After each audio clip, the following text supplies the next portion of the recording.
جانتے ہیں کہ کس چیز میں کیا حکمت ہے کہ فرعون کو کھلی چھٹی دے دی جائے اور حسین جیسی ہستی کو کربلا میں آزمائش میں ڈالا جائے. یہ اس کے حکمتوں والے فیصلے ہیں جس سے ہم اپنی چھوٹی سی عقل کے ساتھ کوئی اپنی طرف سے فیصلہ اخذ نہیں کر سکتے.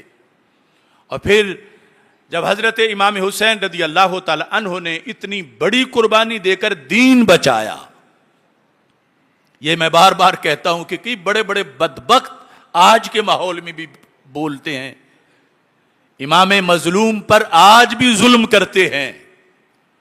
تو سیدنا امام حسین رضی اللہ تعالیٰ عنہ 100% دین بچانے کے لیے اپنا اور اہل و عیال کا اور سب کا خون پیش کر رہے تھے. تو آپ سے محبت کا یہ تقاضا ہے کہ یزید کے لیے کسی طرح کا کوئی نرم گوشہ ذہن میں نہ ہو. یہاں تک کہ یہ بات حضرت عمر بن عبد العزیز رضی اللہ تعالی عنہ سے مروی ہے. ذہبی کی تاریخ الاسلام یہ بہت بڑی تاریخ ہے، بہت زیادہ اس کی جلدیں ہیں. ہر سال کے لحاظ سے شروع سے لے کر اپنی زندگی تک انہوں نے لکھا، یعنی رسول اکرم صلی اللہ علیہ وسلم کی ہجرت سے لے کر تو 61 ہجری سے لے کر 80 ہجری تک کے جو واقعات ہیں اس کے اندر انہوں نے لکھا سند کے ساتھ کہ نوفل بن ابی الفرات ان کا یہ قول ہے، اور ان تک امام ذہبی نے اپنی سند لکھی ہے.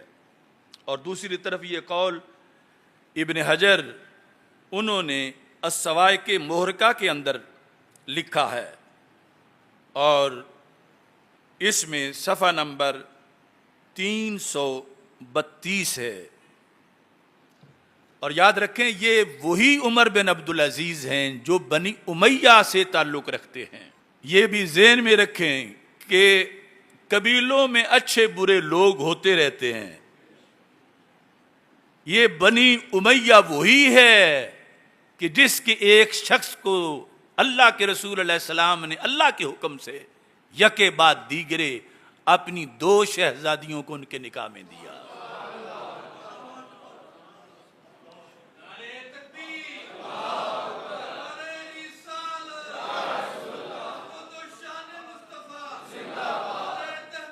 اگر یزید پلید عنید مرید خبیث وہ بنو امیہ سے تھا تو سیدنا عثمان غنی جو خلیفہ ثالث ہیں اور رسول اکرم صلی اللہ علیہ وسلم کے دورے داماد ہیں، اور دامادوں کی عزت بڑی زیادہ ہوتی ہے اور دامادوں کے خاندانوں کو بھی پیش نظر رکھا جاتا ہے.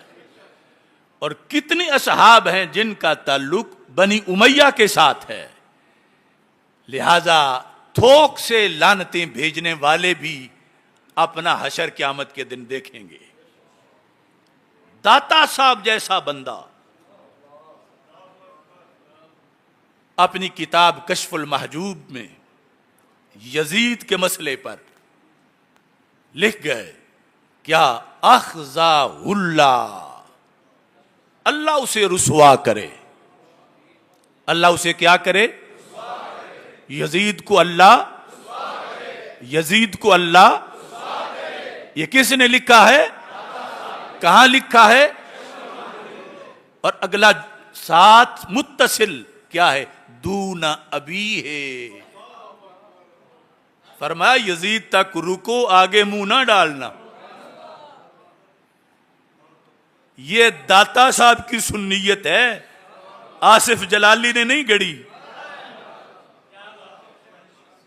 لوگ کہتے ہیں کہ شاید کوئی مسئلہ ہے. ہمیں مسئلہ صرف یہی ہے کہ سنیت کو کوئی نہ لوٹے، سنیت پر کوئی حملہ نہ کرے. جو صدیوں سے مذہب آ رہا ہے اسے ہم کسی کو بگاڑنے نہیں دیں گے، خواہ کوئی چھوٹا بگاڑے یا بڑا بگاڑے، اس کا ہم اللہ کے فضل سے مقابلہ کرتے آ رہے ہیں. ایک چھوٹے سے بگڑے ہوئے آستانے کے مقابلے میں کھڑا ہونا کسی کی مجال آج نہیں نظر آ رہی. اللہ کے فضل سے ہم نے ہزاروں بگڑے ہوئے کے مقابلے میں کلمہ حق بلند کیا ہے. یہ نہیں لبیک لبیک لبیک یا رسول اللہ.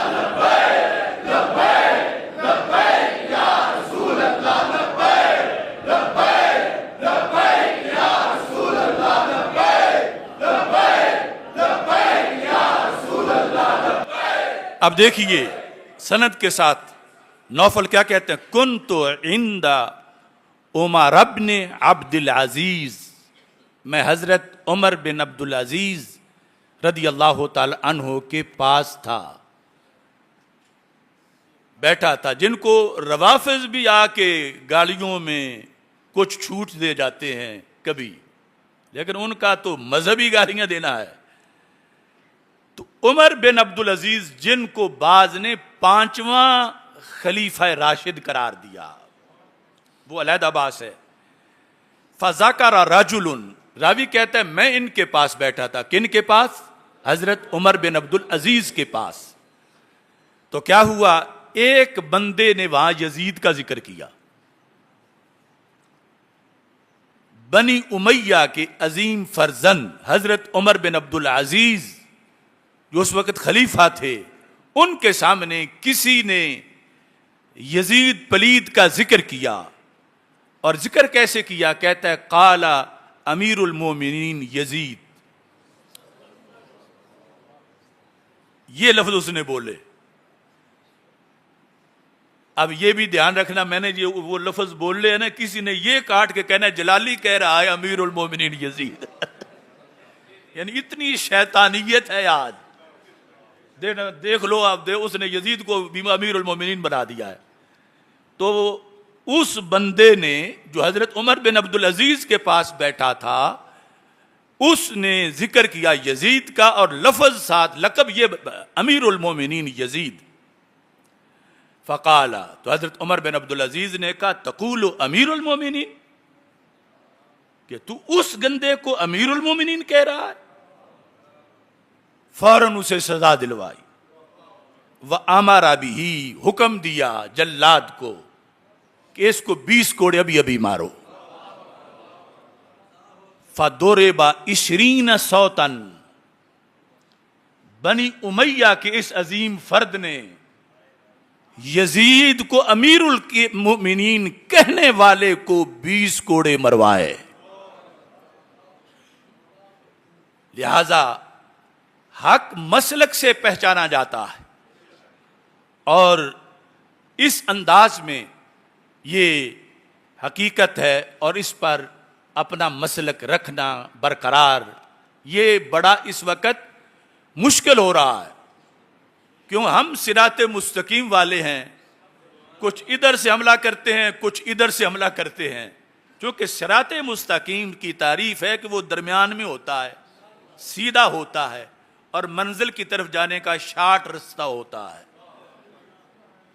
تو اس لیے خوارج، روافض، نواسب، ان سب سے بچاؤ کے لیے ہم ہر کسی کو سامنے رکھ کے پھر اپنا مسلک اور موقف بیان کرتے ہیں. چونکہ وقت ہو گیا ہے تو افکار کربلا میں سے، چونکہ ہم حضرت امام حسین رضی اللہ تعالی عنہ کو بھی مانتے ہیں اور ان کی بھی مانتے ہیں. معجم کبیر جلد نمبر 3 صفحہ نمبر 128، اور اس میں روایت نمبر 2899 سند کے ساتھ انہوں نے لکھا. سند پہنچتے پہنچتے امام سیدنا امام زین العابدین رضی اللہ تعالی عنہ تک پہنچی. حدثنا الحسین، یہاں سے شروع ہوئی. یہ حسین کوئی اور محدث ہیں، تو چلتی چلتی ان یحییٰ بن سعید ان علی بن الحسین ان ابیہ. علی بن حسین یعنی امام زین العابدین رضی اللہ تعالی عنہ اپنے ابا جی کون؟ حضرت امام حسین رضی اللہ تعالی عنہ ان سے روایت کرتے ہیں۔ اب آیا فرمان امام حسین رضی اللہ تعالی عنہ کا، وہ ایک فتویٰ دے رہے ہیں اور فتوے میں کوٹ کر رہے ہیں فرمان رسول صلی اللہ علیہ وسلم کو۔ اس کو کوٹ کرتے ہوئے انہوں نے قیامت تک کے محبین کو ایک پیغام دیا۔ لفظ کیا ہیں؟ فرمایا احبونا بحب الاسلام، اے ہمارے مریدو محبو اور قیامت تک رسول پاک صلی اللہ علیہ وسلم کے غلاموں، ہم اہل بیت سے اسلام والا پیار کرنا۔ احبونا مانا کیا ہے؟ ہم سے پیار کرنا۔ کون سا؟ بحب الاسلام، جس پیار کی اسلام اجازت دیتا ہے۔